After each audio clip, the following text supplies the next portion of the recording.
Okay. How many of you guys got the essays done? And which team did not? Okay. Slack. Not so much.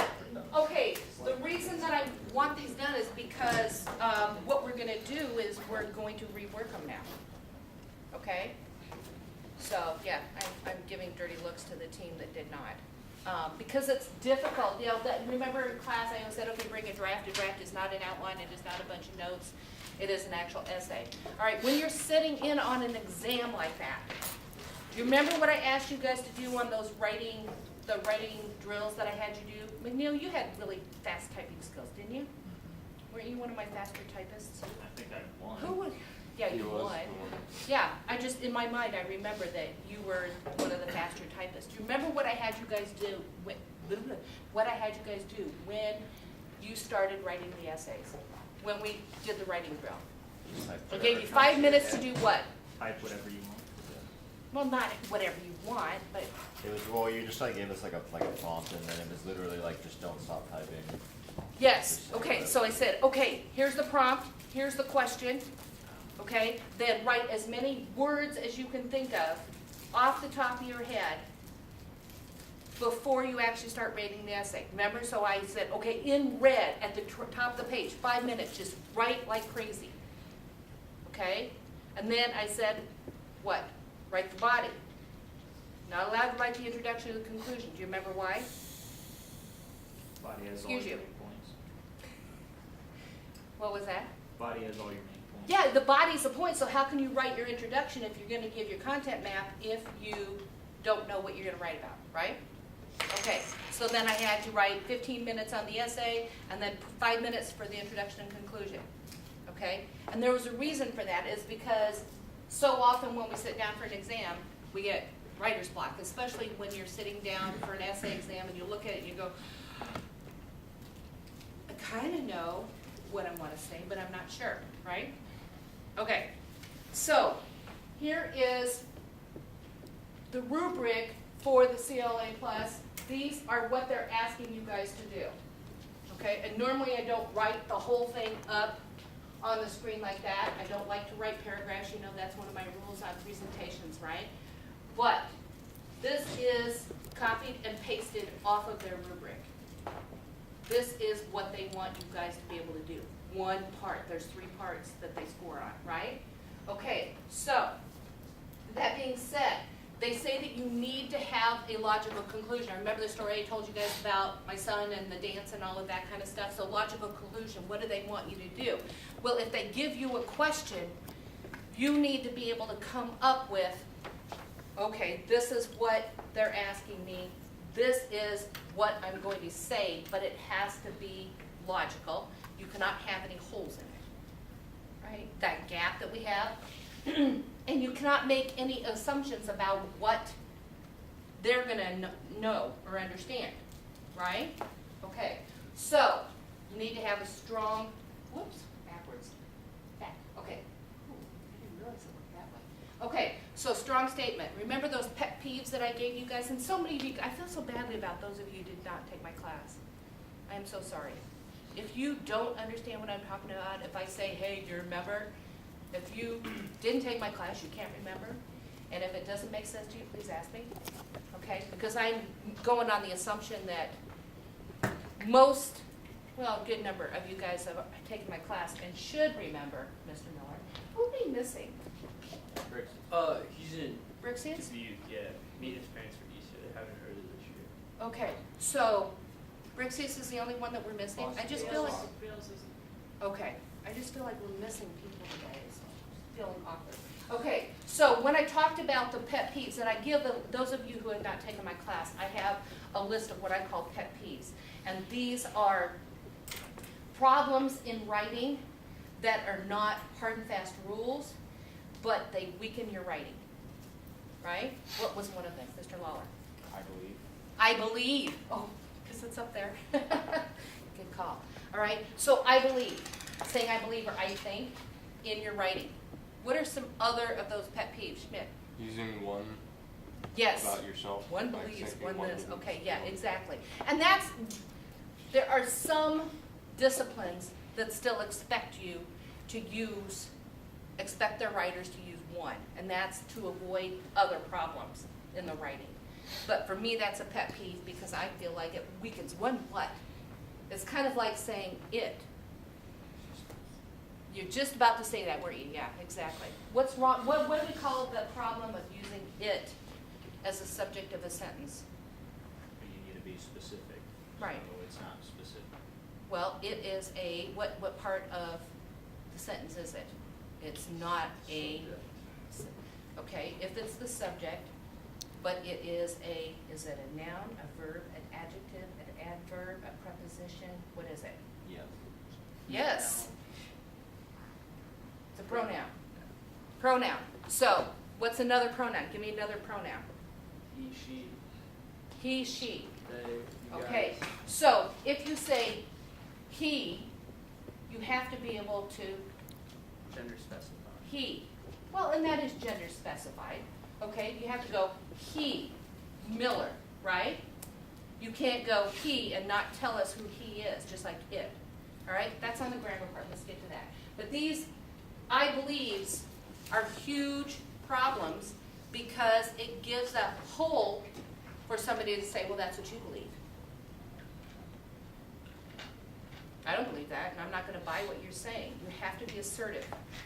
You have to be firm and know what you're talking about.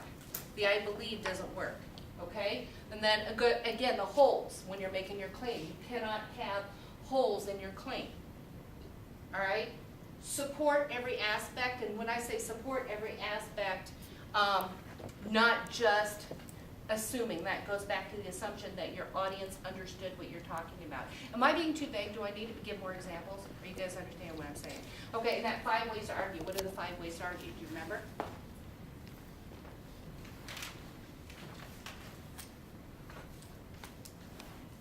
Oh, don't make me pull that Logically. presentation. Logic, thank you. Logic is one. Evidence. Evidence, what kind of evidence? Scientific evidence. Yeah, scientific evidence, so we could do research. Okay, so we could use our own evidence and we could do research that says this is what is true. What's another way to do it? Expert knowledge. Welcome, sir. Expert, yes. And isn't that the way that we most often do support what we say? Like if we're doing a research paper, we go, how often, and this is one of those things that I talked about in freshman comp also, is when we write a paper in high school. You know, they say, oh, write a research paper. And so they give you a topic and you go out and you collect all of this material, other people's work, and then you read it all, and then you write the paper based on what other people had to say, right? So in that way, it is driven by what other people are saying. In this case, you have to do it the opposite way. You have to use critical thinking, and you have to have it a you-driven paper, as opposed to support-driven paper or other people-driven paper, right?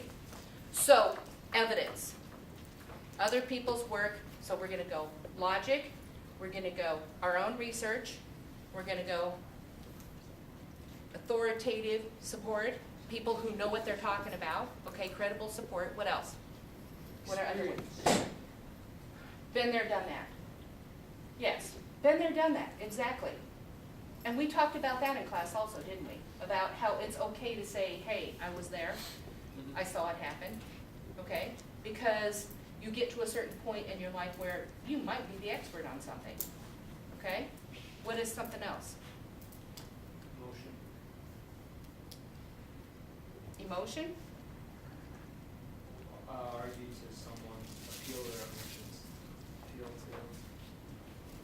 to. Are you talking about ethos, pathos? Yeah. Oh my gosh. Okay, hold on to that. We're going to get to that. Okay? All right, so this is the second of the rubric pieces. I'll let you guys read it. I'm sorry. Like I said, I don't like writing an entire paragraph up there, but this is what they have.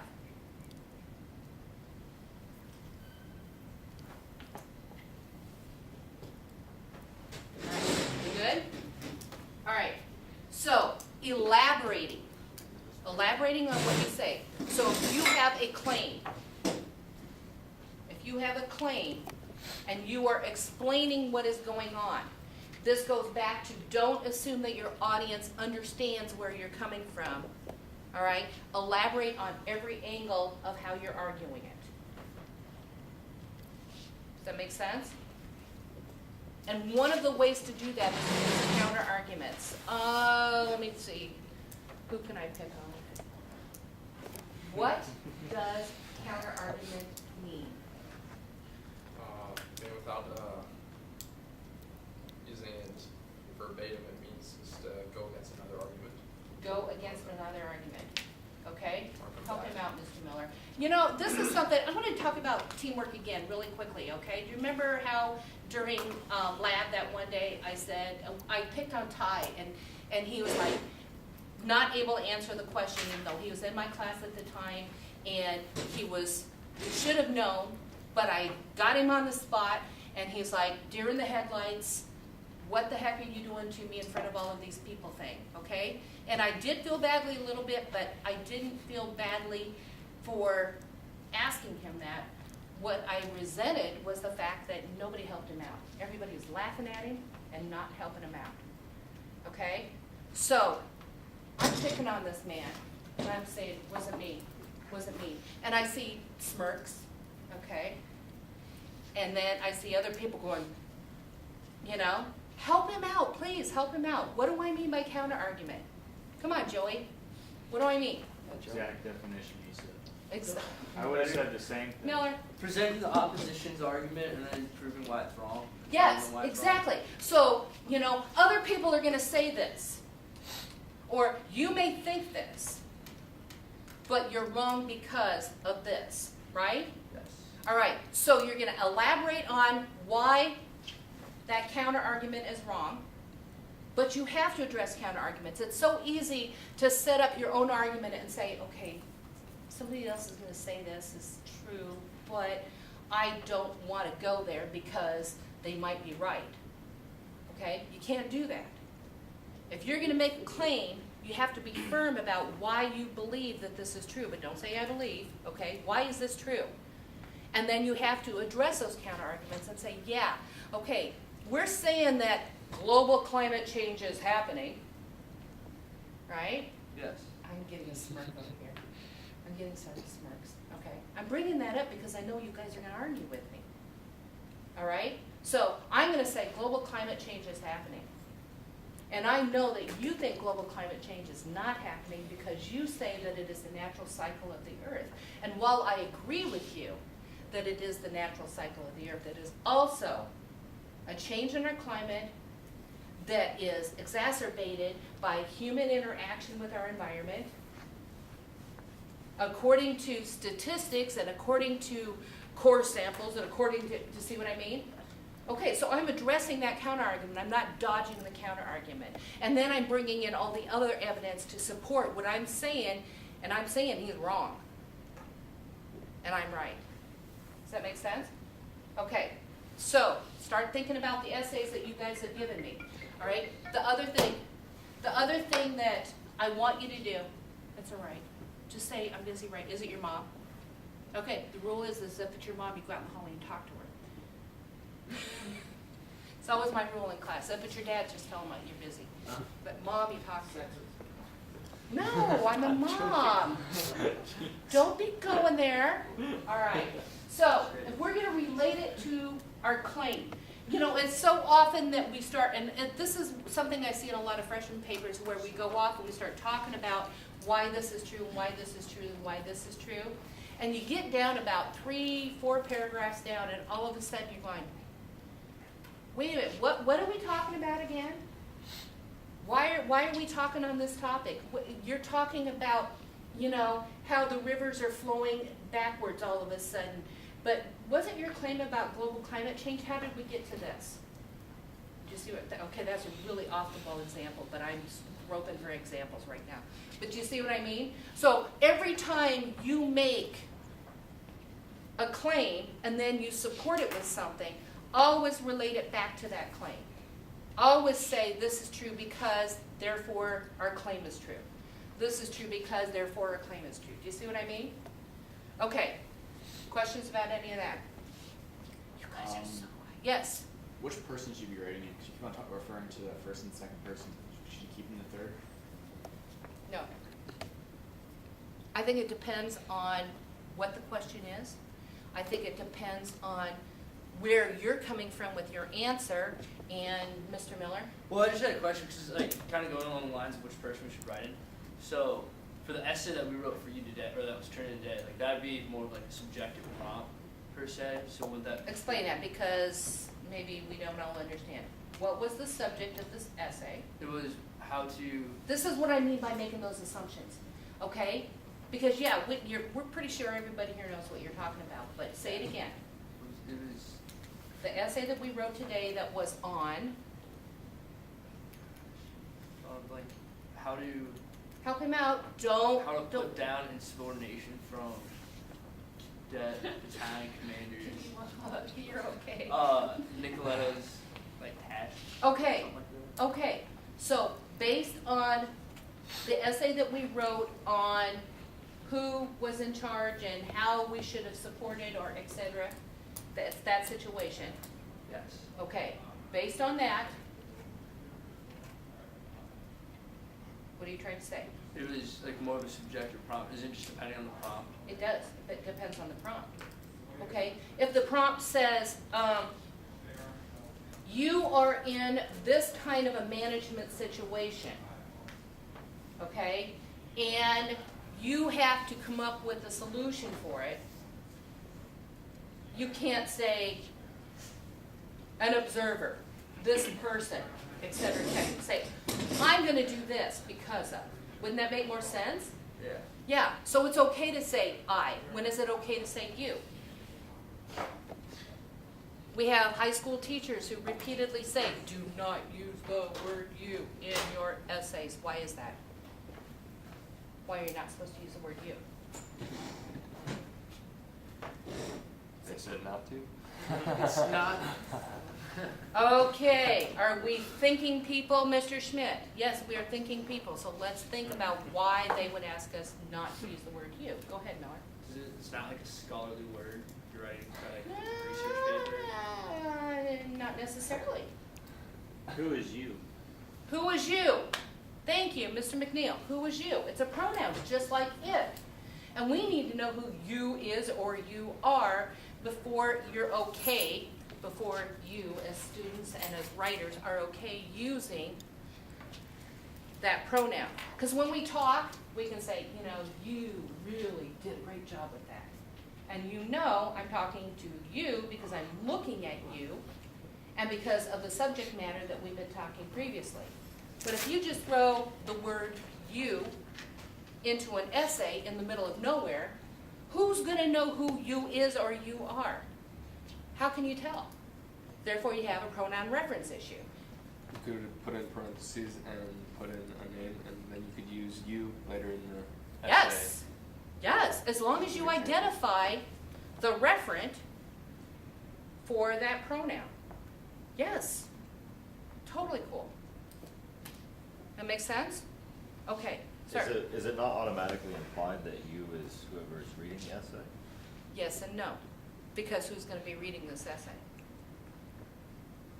Reader, It should be like you. That's why if it's, okay, say for example, you're at the doctor's office, okay, and you pick up a pamphlet and it says, prostate cancer and you. All right? You kind of know who the you is, right? Right. Okay? Breast self-exams. And they say you. Don't be laughing. Don't be laughing. Men get breast cancer too. Okay, so then is it, because women don't have prostates, but men have breasts, right? So then is you okay? Maybe, maybe not. You see, I see what you're saying. Yeah, if you're saying this is a person who's reading it, of course it should be that person that's reading it, but you always have a primary and a secondary and maybe a tertiary all the way down the line to whatever 10 is. Can't think off the top of my head. I don't know. Yeah. Anyway, you have all of these audiences, and to identify who you is. And so often, as American speakers, we throw the word you out so casually to indicate whoever possibly could be reading this. And you really need to identify who your audience is if you're going to use a pronoun like that. Okay. Now, another big problem that we have is they. So often we create issues with the they. Who the heck is they? Right? And then sometimes if we don't want to identify a gender, and that came up over here. The they is, oh, well, you know, they said this. Well, who's they? Well, it's that guy over there. Well, that guy is singular. But you use they, which is a plural pronoun. So you have to be so careful to make sure that your pronouns agree. What grammar stuff's at the end? Why are we talking about this? Gosh, you guys get me off the topic. Okay. Do you see what I mean, though, about going back to your claim? Let's go back to this. All right, going back to your claim. You have to keep pulling it back to your claim. Questions about this, how this works? You good? We good? Okay. So, there we go. Now we're on mechanics. This is what they're looking for. Are you able to read this with me sitting here? All right. So let's talk about punctuation and grammar. Punctuation. What are the 4 comma rules that I enforce very, very harshly? Fanboys. Comma before which? Comma before which. Thank you. That is a restrictive, non-restrictive clause thing. Who cares what it's called? Put a comma before which if you use which instead of that in a sentence. Right? Philip.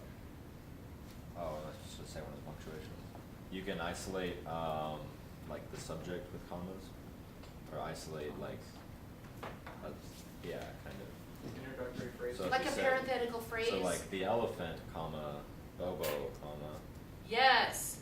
Yes, Something like exactly. So what that is it's a modifying, it's actually clarifying what the subject is or clarifying whatever noun it is that you're using. Introductory phrase. Who said that? Good man. Thank you. Introductory phrase. What's an introductory phrase? For instance. For instance, comma. Also. Hold on to that one. What's another introductory phrase? In conclusion. In conclusion, comma. And if you use an in conclusion, in your conclusion, I will have a meltdown. And when you use the first, second, and third, first, comma, paragraph, second, comma, paragraph, third, comma, oh my goodness. Why don't you just get, like one of those plug and play kind of things, all right? But in conclusion, yes. In the beginning, once upon a time, remember I gave you those, right?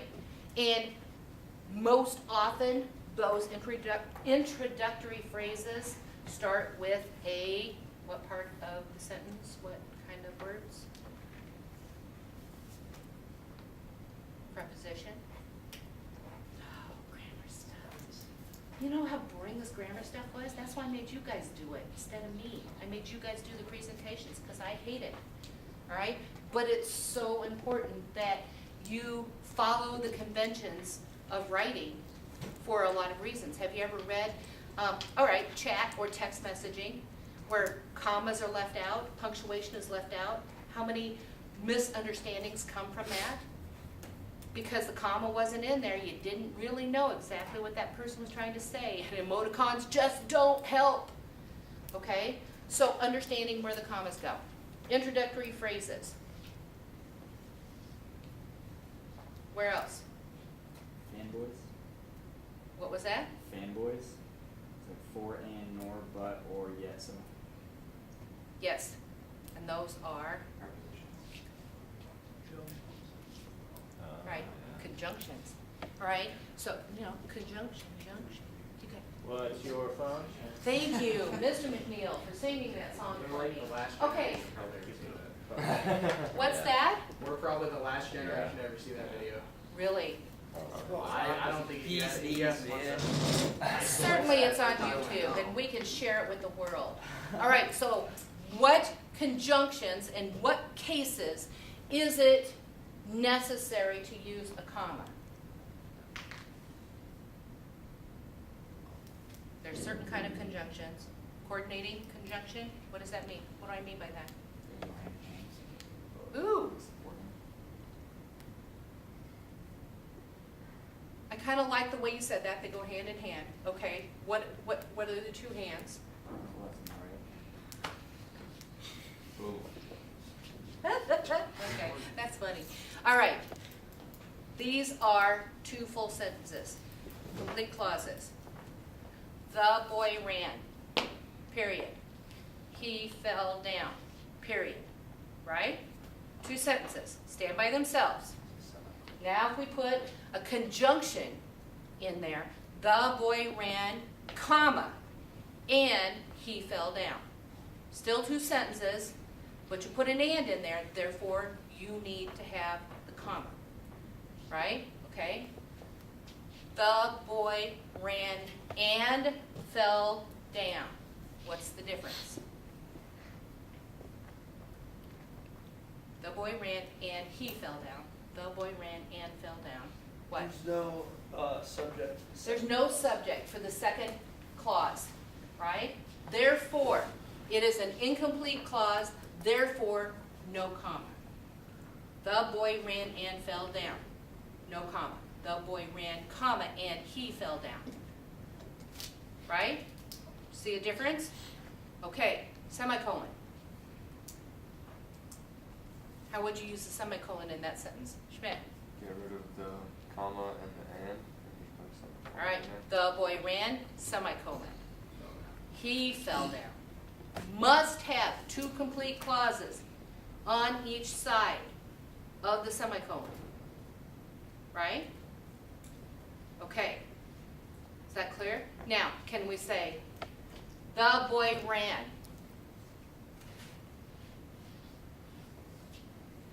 I like coffee. Can you put a semicolon in there? Why not, Mr. Lawler? Not really. They're not related, exactly. The whole idea of the semicolon is to say these two sentences are so closely related in meaning and they flow into one another that the semicolon is better than a period. Right? Okay. We get how we're supposed to use semicolons now. If you have two sentences that really should be part of the same sentence, but you don't want to put a coordinating conjunction in there, put a semicolon. Sir? Can't you use a colon for that also? No. Why not? I'm not sure. All right. Do you remember when I said like hard commas, soft commas, and all of that kind of thing? Okay, the soft comma was a regular comma. The hard comma was the semicolon. Okay. Okay? A colon is completely different.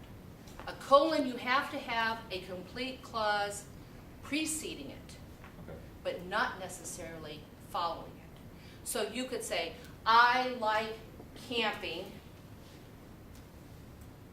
Let's see, no, let's do that. Let's don't do that. Let's say, okay, I like to take everything with me when I go camping. Colon. Tent, canoe, camp stove. See what I mean? It was a list. And a lot of times you'll do that to make a list, right? You'll have a colon. Make sure there's a full sentence preceding that colon, though. Okay? Because a lot of times we'll do a bulleted list and not have a full sentence, and then you don't use the colon. You punctuate bulleted list exactly like you would punctuate a regular sentence. And I wish I had, like, I could scribble somewhere, but I can't, so that's okay. So, We can lift that am I- screen. are my explanations good enough, or should I write them out? Am I good? Am I good? Okay. So, we have commas. So far, we have introductory phrase, parenthetical phrase, which would be like the stick it in parentheses or not kind of in between, right, to clarify it.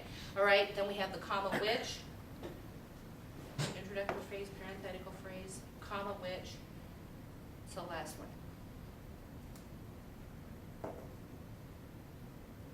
In a series. With adjectives, two more adjectives. Yeah. Two or more adjectives, like if you're building on something. Yeah, like the strenuous. Comma. Physical. Yeah, yeah. Okay, how about a list? Apples, comma, oranges, comma, and lemons, period, right? Those commas. Okay, so that's commas. We talked about semicolons. Colons, again, complete clause before it, not necessarily afterwards, okay? Because what comes after the colon clarifies what goes before. How about dashes? How in the world do you use a dash? And what does it look like? It's like Like a two middle dashes, line. right? 2 hyphens, yes. That's all right. No, Okay, so if you have a dash, you would have this word and then hyphen, hyphen, and then the next word starts, but there are no spaces around it. And then if you hit the space bar after the next word, that dash automatically becomes what they call an EM dash. Okay, an EN dash, how many bumps are in an N? 1 bump. An M has 2 bumps, right? EN dash is just a hyphen. An EM dash has 2 bumps, so it has 2 hyphens. Join it together. Okay, when is it okay to use those? When should you use those?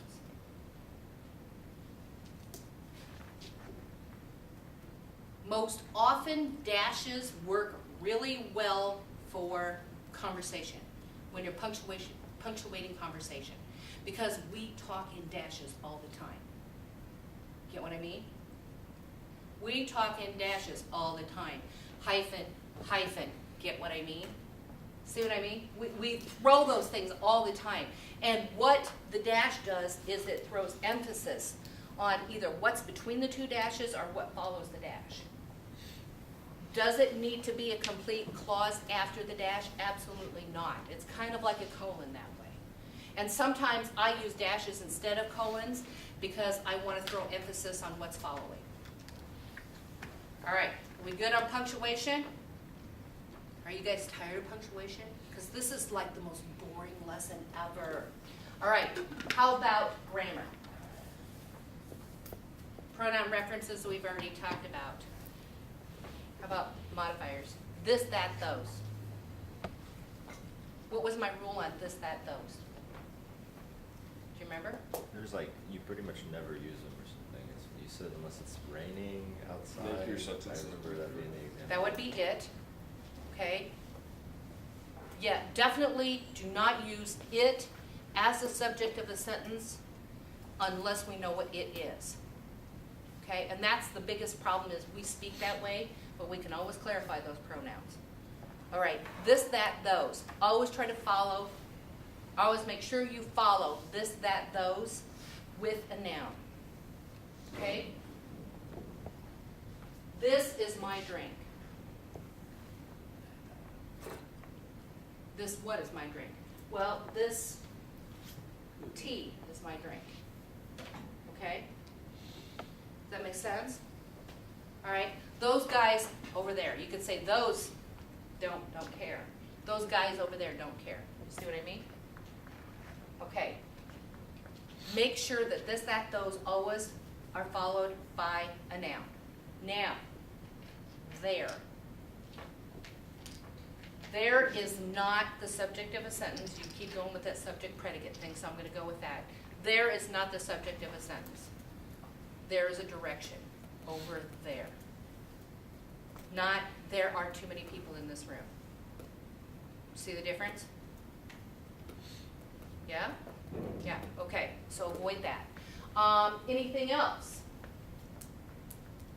that you guys can think of that were on my pet peeves list? I think we covered most of it, right? Okay. What I want y'all to do is to revisit your essays. And I want you to edit for everything that I've talked about today. Does that make sense? Go back and look at it and say, okay, we made a lot of claims up in the beginning. Did we say I believe? Did we leave gaps in our logic? Was it a strong claim? Did we support it well? Did we talk about counter arguments? Okay? All of the things that I've talked about today. including punctuation and grammar. All right? And what I want to do is I want to take your edited essays, and once you guys are done editing, I'm going to switch out. And you guys are going to look at each other's essays and see how you can improve on someone else's work. Does that make sense? But right now, I want you to revisit your own essays. Is that all right with you, sir? Okay. Let's talk about the words that you guys did for last time. Right? What kind of words are we coming up with? And who can stump us with some of these words? Everybody had 5 words, right? Did you guys already get that done? Do we have those done? Yes? No? Yes. Yes? No? No. No? All right, because I want to have some sense of how we can stump each other. Let's do it today. Let's come up with today. As a team, we guys to come up with one word that you think will stump everybody else. Sir? Prestidigitation. Ooh. Say it again, please. Prestidigitation is the weirdest word that I know. Prestidigitation. Prestidigitation. Prestidigitation. Correct. Okay. Prestidigitation. All right. Does anybody else know what prestidigitation means? Not on PDF dictionary. Nobody may bring out their phone. Miller. Well, No I had it phones. before the fact, so it's technically grandfathered in.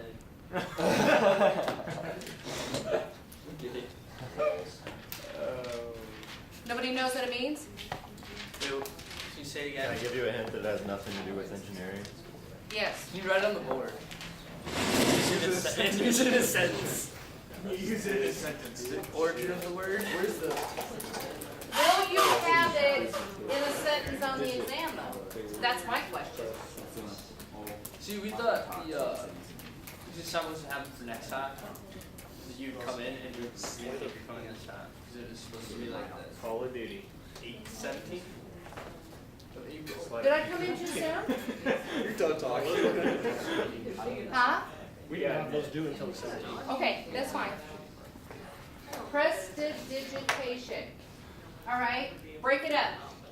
Presti is like prestigious. What does that have to do with Digitation is like digital. Oh, yeah. Is it? I just said And it. Asian is the last part of the word nation, so. What does that tell us? What part of It's a new speech is it? It's now.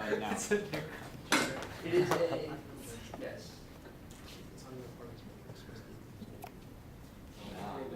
I don't know what it means. I'm breaking it up just like you guys are. So salty.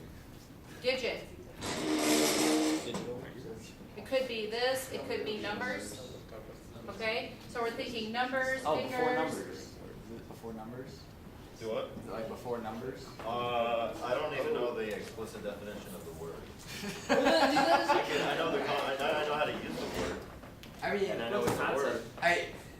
when I see like the press, I think of the movie Prestige. Yeah, okay, You know what I'm talking about? yeah. Okay. Anybody else here ever seen the movie Prestige? Not Call of Duty Prestige. Okay, it's like a magic movie, but I don't know where digitation would come in. Well, the hands, so maybe. Or maybe it's slippery Is it like fingers. magic you do with your hands? Like. Oh, yeah. Tricks. There you go. Sleight, Boom. sleight of hand. Tricks. Are you talking about like the movie The Prestige? Yeah. Hey. Yeah. Is Magic- that magic tricks performed as entertainment? Does this deal with your magic game? No. how are we coming up with these ideas? We're coming up with what our past experience tells us, right? Yes. We're breaking it up and we're saying, in the past, I've known that these roots have meant this. I've seen a movie that was called this and it was about this. So you can kind of guess what it means. So What does it mean? if it's, Wait, go ahead. so it has something to do with magic. Yeah. So like Yes. magic tricks, Magic so trickery. wouldn't that be entertainment?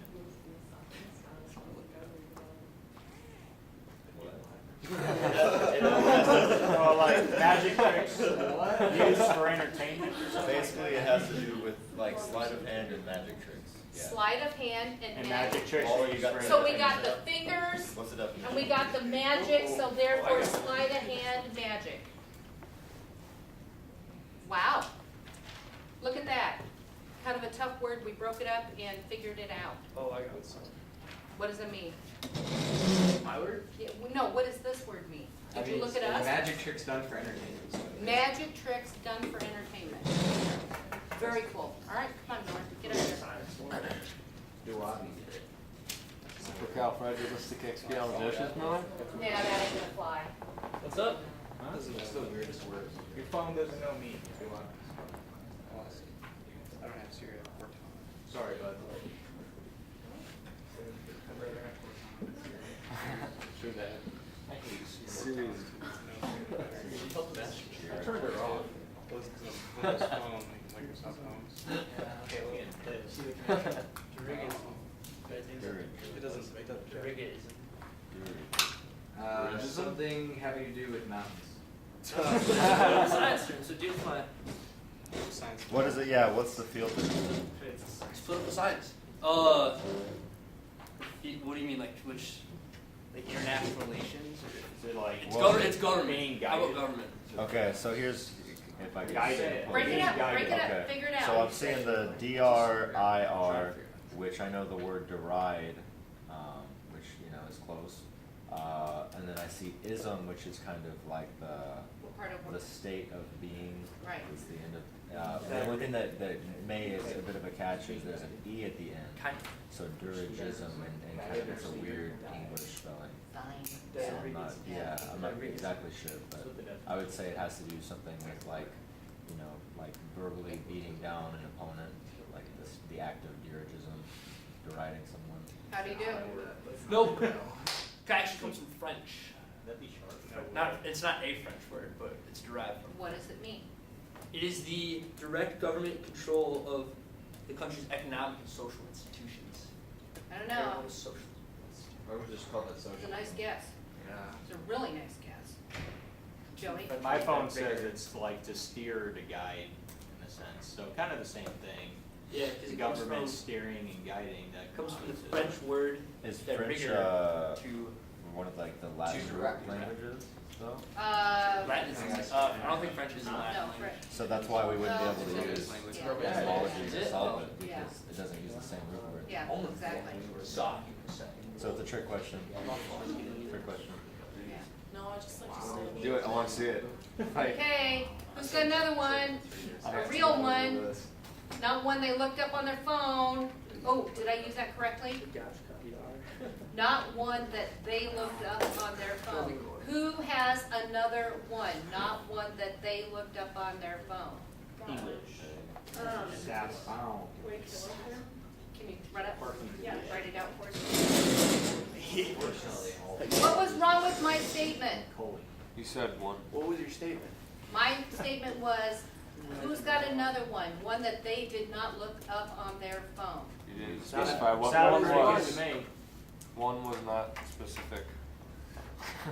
One what? How about the One they ain't and you their? looked up.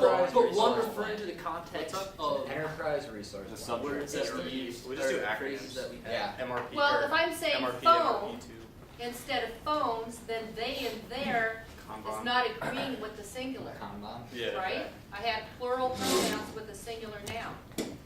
Oh, I can't even see that, can you? Does it deal with What if somebody goes up there and draws six sigmas?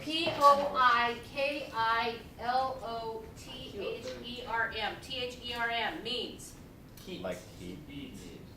Thermal. something to do with heat or temperature. Kilo means 1,000. Small. Can't regulate. Kilos?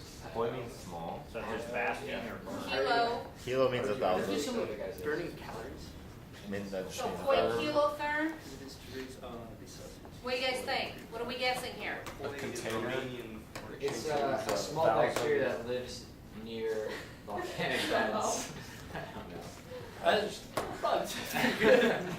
Why would you say that's a good one, though? Why would you say that's a good guess?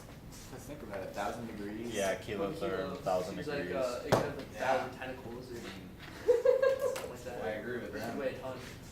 Or not. All right, we have our guess. What is the answer? An organism whose body temperature conforms to the outside temperature. That was close. You were close. Wow. Bacteria. That was pretty close guess, though, huh? That's it. Yeah. Awesome. All I right. also knew she's a biology major, so that I was don't know, made it I don't know pretty what obvious. kilo comes in there at all. Oh, wait a minute. So essentially what you did was you went based on what your assumption is of her area of expertise. All right? That's kind of cool. All right, who's got another one? Enterprise resource planning. That's a sentence. How would that be It's a phrase, not a an word. analogy in Miller's analogy test, though? I don't know, Well, I you think bet. only, Well, you I think can- only you two can people have, in here like- know what it is, You so. can have like, can we do acronyms? We have plenty of those.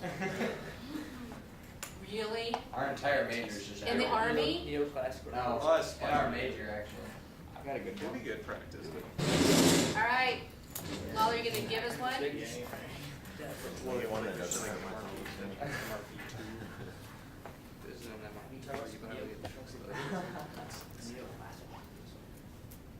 Requirement planning and their.